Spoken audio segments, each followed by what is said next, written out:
సూక్తులు చెప్పుకుందాం. నాతో కలిసి చెప్పండి. ప్రకటన 1:6.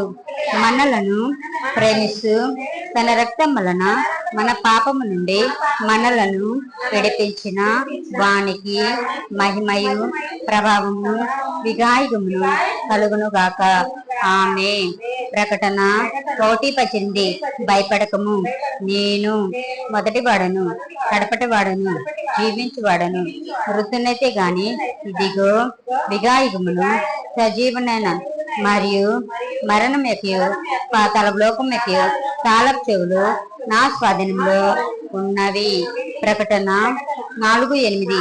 4 జీవులు చేసిన శృతి భూత వర్తమాన భవిష్యత్ కాలంలో ఉండు సర్వాధికారి దేవుడు ప్రభువు పరిశుద్ధుడు పరిశుద్ధుడు పరిశుద్ధుడు అని మానక రాత్రింబగళ్ళు చెప్పుచుండెను. సింహాసనమందు ఆసీనుడై విగాయగమును జీవించున్న వానికి మహిమయు ప్రభావము ఘనతయు కృతజ్ఞత శృతులను కలుగునుగాక. ఆమె. బలమును కీర్తియు శక్తి పరిశుద్ధత సర్వము నీవే, సకల ప్రాణులు శృతి చెల్లించ సకల ప్రాణులు శృతి చెల్లి